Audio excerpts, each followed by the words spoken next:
और आइए अब एडिटर्स टेक में अनिल जी से समझते हैं कि बाजार पर मुनाफा वसूली का दबाव कहां से और कैसे बन रहा है।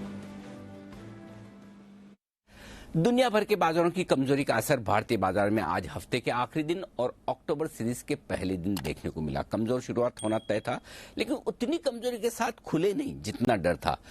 17,500 के आसपास बाजार ने वक्त बिताने की कोशिश की। दिन के दौरान एक डिप 17,500 के नीचे आया। 17,450 के आसपास अहम सपोर्ट लेवल पर रुके बाजार और बस वहीं से रिकवर होना शुरू हुए। फिर सीमित दायरे में कारोबार करते करते 17,530 के आसपास बंद होने में रहे कामयाब। बैंक निफ्टी का जहां तक सवाल है, अच्छी बात यह रही कि 37,000 के ऊपर बंद होने में कामयाब रहा। एक बार की 37,000 के नीचे गया भी 36,850 के अहम सपोर्ट लेवल के आसपास आता हुआ दिखा और ऊपरी स्तरों पर 37,300 के आसपास की रुकावट को पार करने में भी मुश्किल आई, लेकिन फिर भी 37,000 के ऊपर की क्लोजिंग उतनी बुरी नहीं। और खासतौर से ये बुरी तब नहीं है जबकि भारतीय बाजारों के कल बंद होने के वक्त डाउ फ्यूचर्स करीबन 200 पॉइंट ऊपर थे। उसके मुकाबले में 550-600 पॉइंट नीचे डाउ बंद हुआ। उसके अलावा 200-225 पॉइंट डाउ फ्यूचर्स नीचे थे। उसके बावजूद भारतीय बाजार इतने खराब बंद नहीं हुए। तो ये कहीं न कहीं नई सीरीज की शुरुआत में भारतीय बाजारों की ताकत दिखाने की कोशिश थी, या कम से कम कमजोर है ये तो बाजारों ने दिखाने का काम आज जरूर किया है। मिड कैप और स्मॉल कैप शेयरों में मिला जुला एक्शन था। स्टॉक स्पेसिफिक एक्शन ज्यादा था। कुछ शेयर ऐसे थे जहां खबरों के दम पर भरपूर एक्शन दिखा, तेजी बनी भी, तो कई सारे शेयरों में प्रॉफिट बुकिंग भी आज आती नजर आई। तो मिला जुला कारोबार वहां पर था। ओवरऑल आप कह सकते हैं ऐसे पॉइंट्स के हिसाब से देखेंगे तो आपको लगेगा अरे आज तो खराब दिन था, लेकिन जिस तरह के मूड माहौल में थे हम, ग्लोबल माहौल जैसा था, उसको देखते हुए कहीं कोई ऐसी खराबी वाला या बहुत खराब दिन जो हो सकता था उससे हम बच गए और ठीक ठाक से हल्के नुकसान के साथ बंद हुए भारतीय बाजार।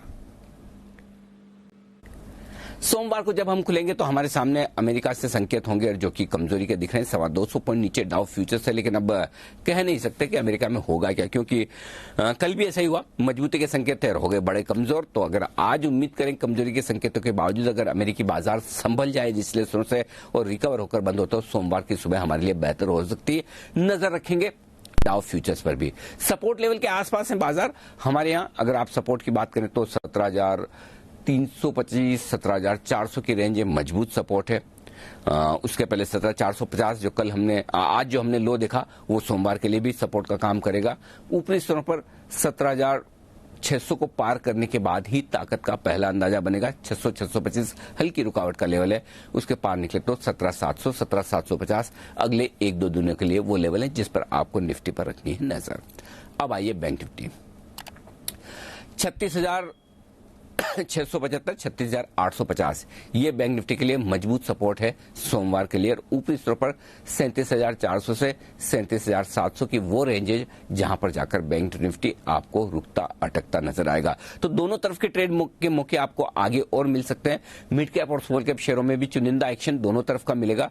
तो आपको अब इंडेक्स के बजाय स्टॉक स्पेसिफिक रणनीति अपनानी पड़ेगी। हो सकता है इंडेक्स थोड़ा करेक्ट हो तब भी कई सारे स्टॉक्स गिरेंगे नहीं, और इंडेक्स मजबूत हो जाए तब भी कुछ सेक्टर्स और स्टॉक्स कमजोर रह सकते। तो पूरी तरह से सेक्टोरल चर्निंग और स्टॉक्स की परफॉर्मेंस पर फोकस करें, क्योंकि अक्टूबर का महीना शुरू हो चुका है। अब हफ्ते भर बाद पूरा फोकस आपका रिजल्ट सीजन पर शिफ्ट होता हुआ दिखेगा, और यह भी एक बड़ी वजह है कि आपको बजाय इंडेक्स और सेक्टर्स पर स्टॉक पर फोकस करना जरूरी रहेगा।